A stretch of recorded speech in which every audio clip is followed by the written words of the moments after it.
Did you know your body can get louder? No, I'm not talking about your stomach rumbling in a quiet meeting, although that's also a special kind of horror.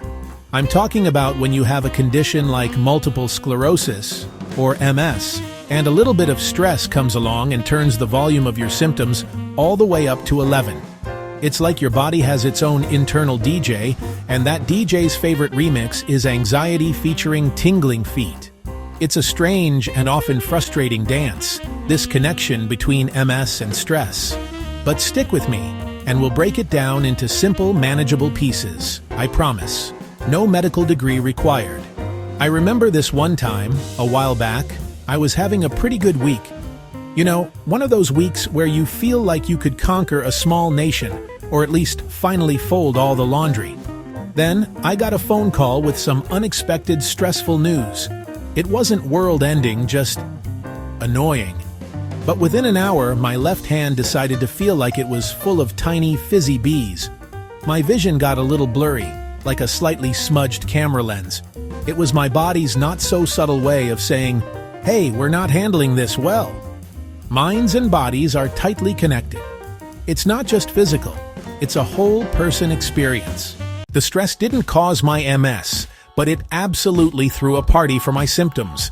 They drank all the good juice, put their feet on the furniture, and refused to leave. So, how do we understand this connection without getting overwhelmed by it? How do we become the bouncer at the club of our own body, telling stress it's not on the list tonight? Let's get into it. The goal here isn't to scare you. It's the opposite. It's to arm you with knowledge, because knowledge is power.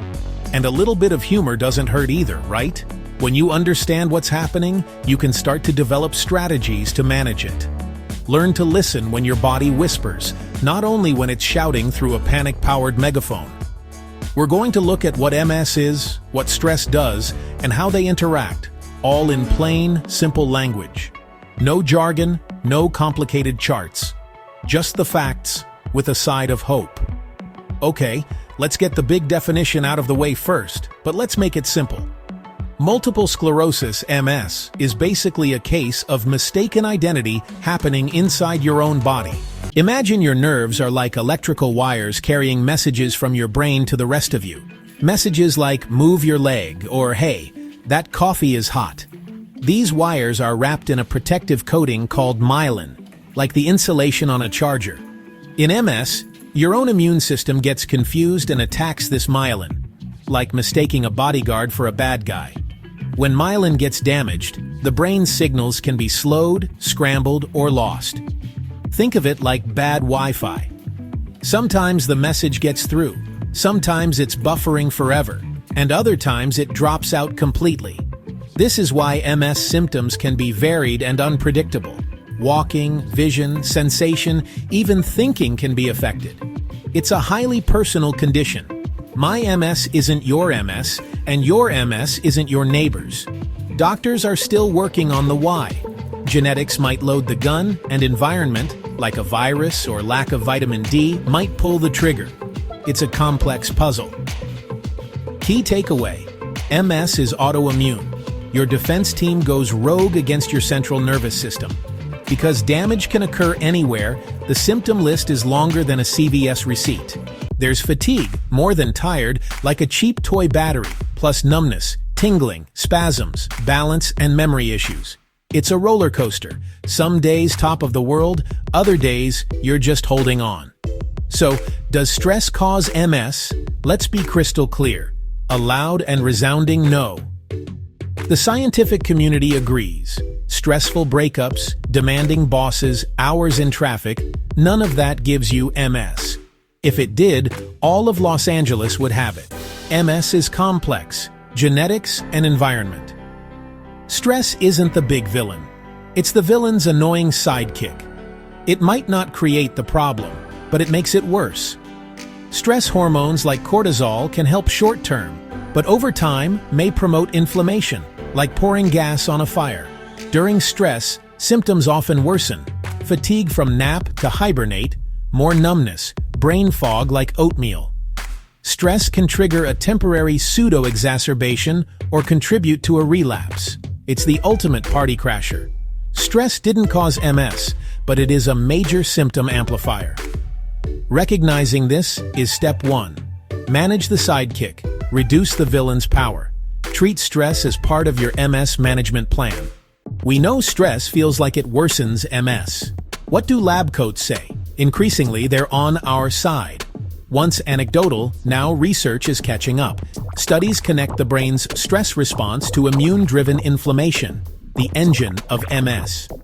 Major life events, losing a job, a death, a divorce, are linked in several studies to higher risk of new lesions showing up on MRI afterward.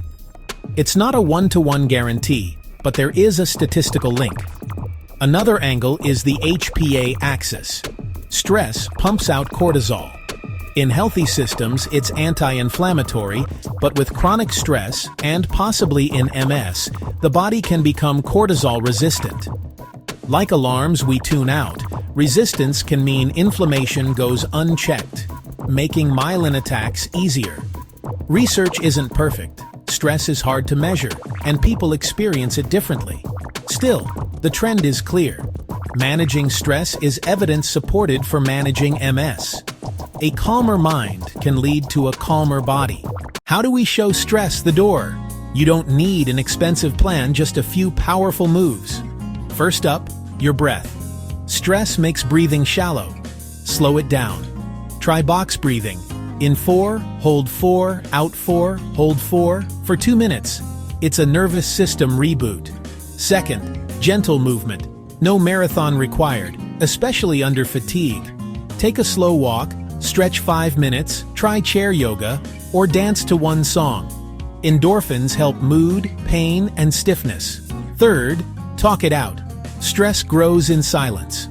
Open a release valve. A trusted friend, family, a support group, or a therapist. Saying it shrinks it. If these tips help, hit subscribe and like. It tells the algorithm this matters and helps us reach people who need it. Your click is a small act of community. Bonus: learn to say no. Your energy is finite. Be the ruthless CEO of your well-being. Say no to draining commitments. Guard your energy. Start small. Say no to one little thing this week. It might just feel like freedom. Stress does not cause MS, but it can make the journey bumpier. You aren't powerless. Use simple tools to lower the volume. Be kind to body and mind. Keep moving forward.